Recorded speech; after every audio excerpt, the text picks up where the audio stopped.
اس خطبے میں امیر المومنین علیہ السلام نے مختلف مجلسوں، معرکوں اور پیش آنے والے حادثوں میں خطبوں کے انداز میں ارشاد فرمایا ہے۔ بسم اللہ الرحمن الرحیم۔ حمد و سپاس کا سزاوار وہ ہے کہ قوت نطق کلام رکھنے والی تمام ہستیاں اس کی مداح و ثنا سے عاجز و درماندہ ہیں، جس کی نعمتوں کو شمار کرنے والے گننے سے قاصر ہیں اور جس کا حق نعمت کوشش کرنے والے نہیں ادا کر سکتے۔ وہ خدا کہ جس کی حقیقت بلند ہمتوں کے ادراک سے ماورا ہے، جس تک فکر کی گہرائیاں پہنچنے سے قاصر ہیں، جس کے صفات کی کوئی حد نہیں، نہ کوئی ایسی نعمت ہے جو صفات خداوندی کا بیان کر سکے، نہ کوئی ایسا وقت جس کا شمار ممکن ہو، نہ کوئی ایسی مدت دراز جو منتہی ہو۔ اس نے خلائق کو اپنی قدرت اور اختیار سے پیدا کیا اور ہواؤں کو اپنی رحمت اور مہربانی سے پھیلایا، اور متحرک و لرزاں زمین کو سنگھائے بزرگ پہاڑوں سے میخ خوب کیا اور مستحکم و استوار فرمایا۔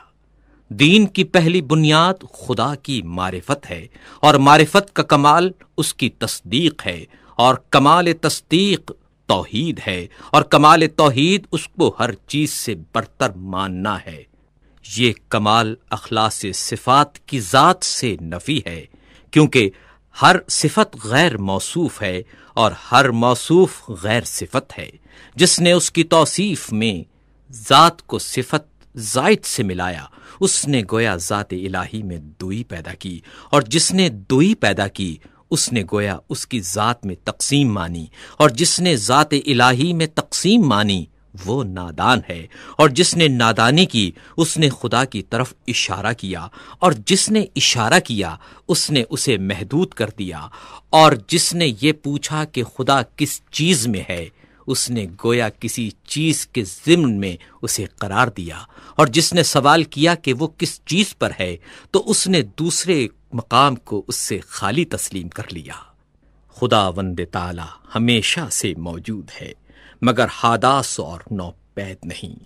وہ موجود ہے مگر اس کی ہستی عدم و نیستی کے بعد نہیں۔ وہ ہر چیز کے ساتھ ہے لیکن بطور ہمسر نہیں۔ وہ ہر چیز سے الگ ہے لیکن اس سے کنہارا کش نہیں۔ وہ ہر چیز کا فاعل ہے لیکن اس کا فعل حرکات اور آلات کا نتیجہ نہیں۔ وہ بصیر ہے، جب اس کی مخلوق نہ تھی وہ منفرد ہے، کیونکہ اس کا کوئی ایسا ساتھی نہیں جس سے وہ اپنا جی بہلائے اور جس کے نہ ہونے سے اسے الجھن ہو۔ اس نے دنیا کو پیدا کیا اور پہلے پہل بنایا، بغیر اس کے کہ فکر کو کام میں لاتا یا تجربے سے فائدہ اٹھاتا، اور نہ اپنے نفس میں کوئی حرکت پیدا کی، نہ پہلے سے کوئی اہتمام کیا کہ جس کے لیے بے چین ہوا ہو۔ وہ چیزوں کو ٹھیک وقت پر عدم و نیستی سے وجود کی طرف لایا، اور گوناگوں چیزوں میں موافقت اور سازگاری پیدا کی، اور ہر چیز کو اس کی طبیعت اور مزاج عطا کیا،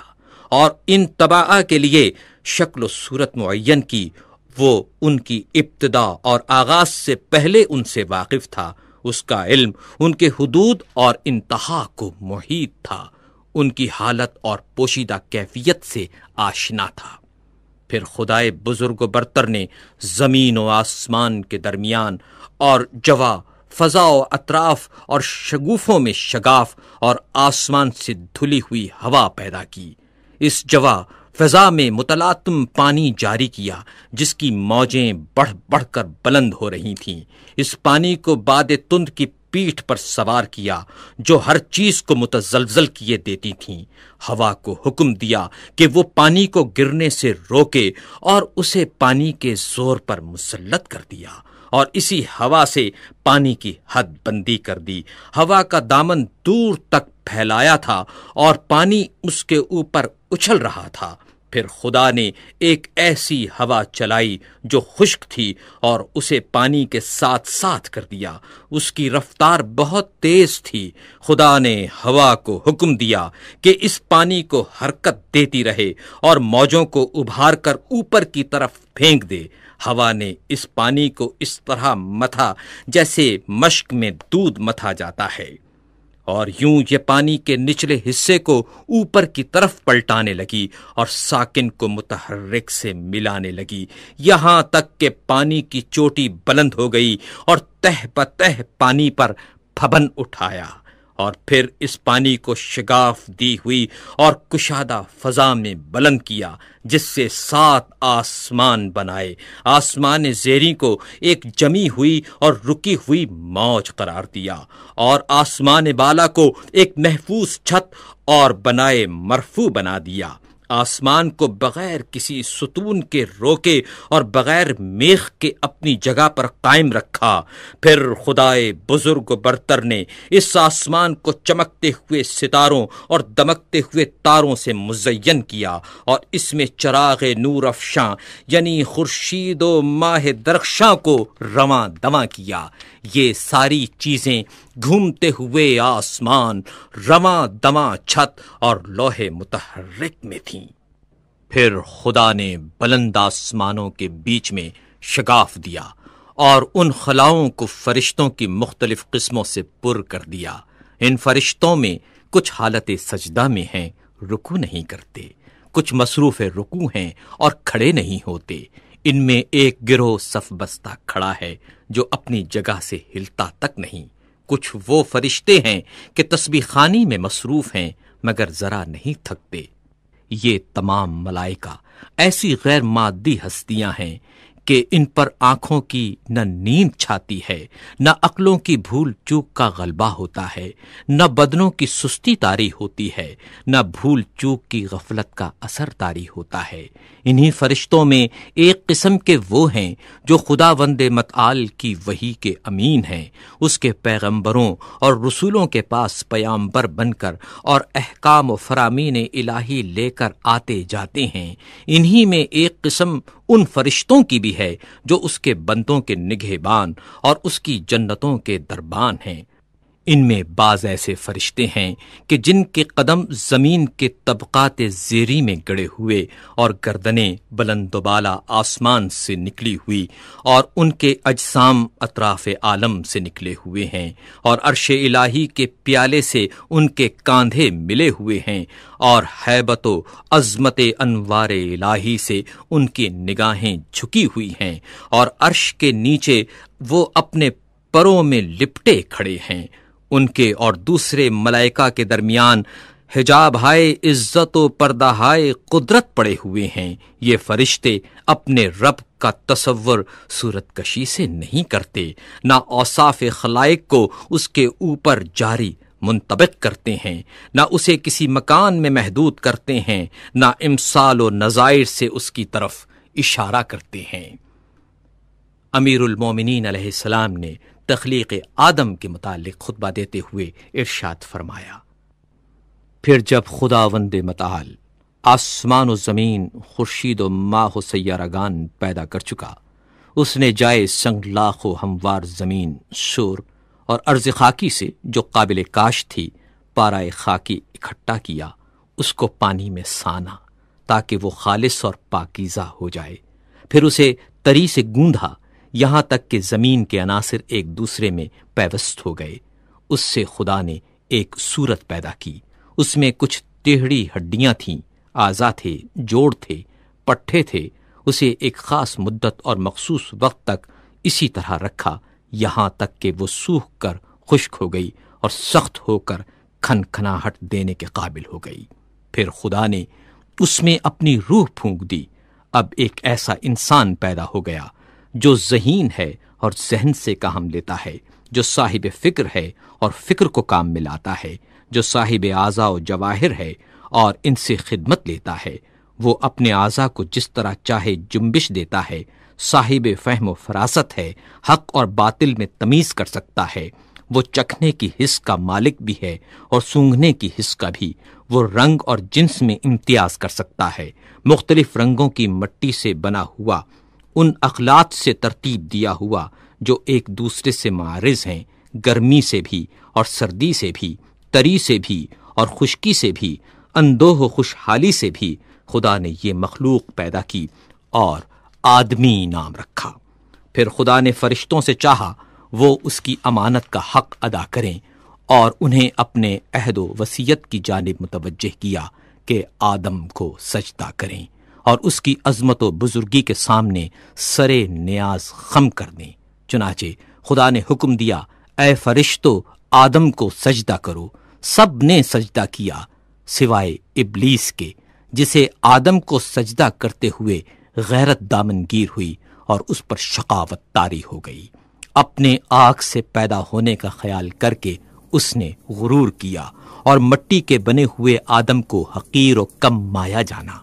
اللہ نے اس کو مہلت عطا فرمائی کہ غضب الہی کا وہ مستحق ہو جائے اور بدبختی پورے طور پر تمام ہو جائے اور وعدہ پورا ہو کر رہے۔ چنانچہ خدا نے فرمایا، تجھے وقت معلوم تک کے لیے مہلت دی جاتی ہے۔ پھر خدا نے آدم کو ایسے مکان میں رکھا جس میں زندگی کی ہر آسائش مہیا تھی، اور یہاں وہ بڑی عافیت اور امن سے تھا۔ نیز شیطان اور اس کی دشمنی سے ہوشیار اور چوکنا رہنے کی تاکید بھی کی، لیکن آخر کار شیطان نے آدم کو دھوکہ دے ہی دیا، اس بات سے جل کر کہ وہ جنت میں ابرار کی مرافقت سے بہرور ہو رہا ہے۔ چنانچہ آدم نے یقین کا شک سے اور عزمیت کا کمزوری سے سودا کر لیا، اور مسرت کو خوف سے اور فریب خردگی کو شرمندگی سے بدل ڈالا۔ پھر اللہ سبحانہ و تعالی نے اس کی توبہ قبول کر لی اور اپنے کلمہ رحمت سے اسے نوازا، اس سے جنت میں پھر بلا لینے کا وعدہ کیا، پھر اسے دار البلا میں اتارا جو توالد و تناسل کی دنیا ہے۔ آدم جب دنیا میں آئے اور توالد و تناسل کا سلسلہ شروع ہوا اور ان کی اولاد بڑھی اور پھیلی، تب اللہ نے آدم کی اولاد سے نبی منتخب کیے اور ان سے بندگان الہی تک وحی خداوندی پہنچانے کا عہد لیا اور تبلیغ رسالت کا انہیں امین بنایا، جبکہ بہت سے خدا کے بندوں نے پیمان الست فراموش کر دیا تھا اور وہ ڈر کر حق کو فراموش کر بیٹھے تھے اور بتوں کو اس کی خدائی میں شریک قرار دے رکھا تھا، کیونکہ شیاطین نے معرفت خدا سے بندوں کو بھلاوے میں ڈال دیا تھا اور انہیں اس کی عبادت سے روک دیا تھا۔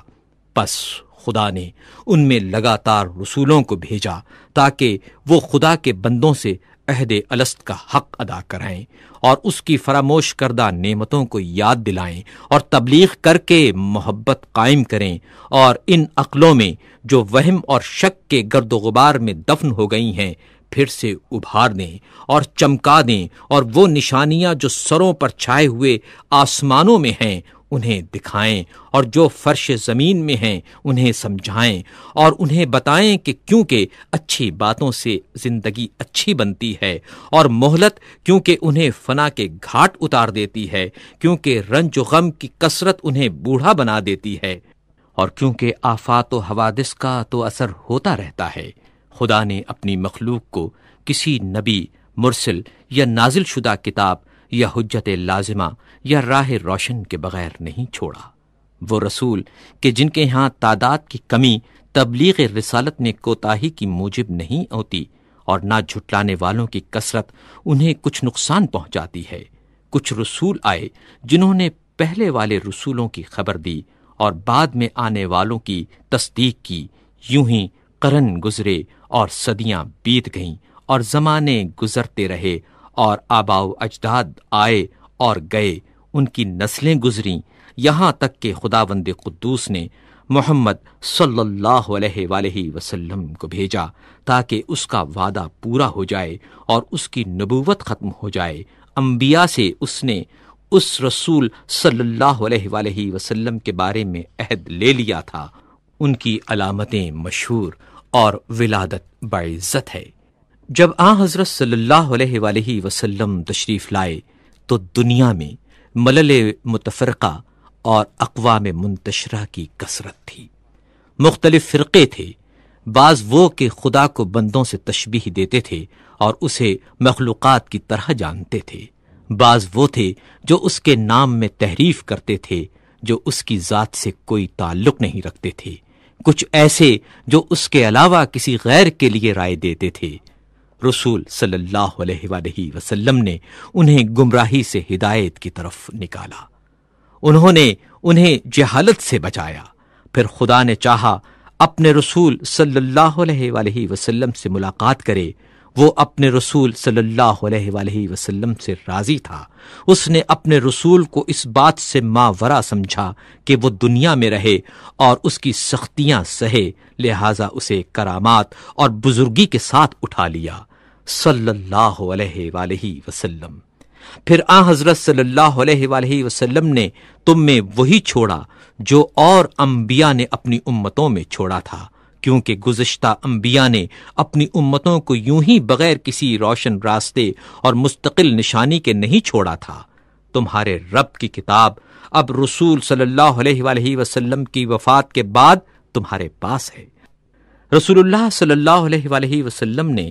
اس کے حلال و حرام کو واضح کر دیا، اس کے فرائض و فضائل کو، اس کے ناسخ اور منسوخ کو، اس کی رخصت اور عظمیت کو، اس کے خاص اور عام، اس کے عبر و امثال کو، اس کے مرسل اور محدود کو، اس کے حکم اور متشابہ کو اچھی طرح کھول کر بتا دیا، اس کے مجملات کی تفسیر کر دی، اس کے اسرار اور گہرائیوں کو ظاہر کر دیا۔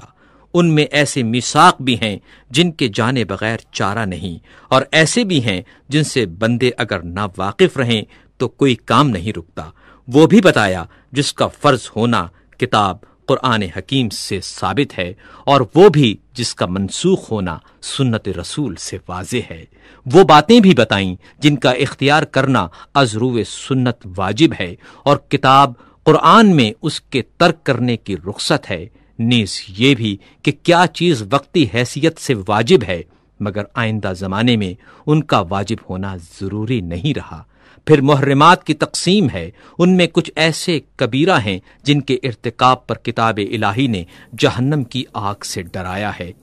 کچھ صغائر ہیں جن میں مغفرت کی امید ہے، کچھ ایسے مقامات ہیں کہ ان کا صدور مقبول بارگاہ الہی ہے، اور کچھ وہ ہیں جن میں بندے کو اختیار ہے۔ امیر المومنین علیہ السلام نے پہلے خطبے میں حج کا ذکر کرتے ہوئے ارشاد فرمایا، خدا نے تم پر اپنے گھر کعبے کا حج فرض کر دیا ہے، وہ گھر جسے دنیا بھر کے لیے قبلہ بنایا ہے۔ اس کی طرف لوگ یوں لپکتے ہیں جس طرح چوپائے گھاٹ پر ٹوٹ پڑیں، اور اس طرح شوق سے یہاں ٹوٹ کر آتے ہیں جیسے کبوتروں کی ٹکڑی۔ اس حج کو اس نے اپنی جلالت کے سامنے بندوں کی فروتنی کی پہچان قرار دیا ہے۔ اس نے اپنی مخلوق سے ان لوگوں کو چن لیا ہے جو اس کی آواز سنتے ہیں، جو اس کی دعوت پر لبیک کہتے ہیں، جو اس کے قول کی تصدیق کرتے ہیں، اور اس کے نبیوں کے مقامات پر کھڑے ہو کر ایسے دکھائی دیتے ہیں جیسے وہ ملائکہ جو عرش الہی کے طواف میں مصروف رہتے ہیں۔ یہ لوگ عبادت کے بازار سے خوب نفع کماتے ہیں اور جمع کرتے ہیں، اور اس کے وعدہ مغفرت کی طرف جلد جلد تیزی سے قدم بڑھا رہے ہیں۔ اس گھر کو خدا نے اسلام کی نشانی قرار دیا ہے، یہ پناہ لینے والوں کے لیے جائے پناہ ہے۔ اس نے حج کو فرض قرار دیا ہے اور اس کے حق کو واجب گردانا ہے، اور اس کی زیارت تم پر لازم کر دی ہے۔ چنانچہ خدائے بزرگ و برتر فرماتا ہے، اللہ کی طرف سے ان لوگوں پر حج فرض ہے جو زاد راہ رکھتے ہیں، اور جس نے انکار کیا تو خدا سارے عالم سے بے نیاز ہے۔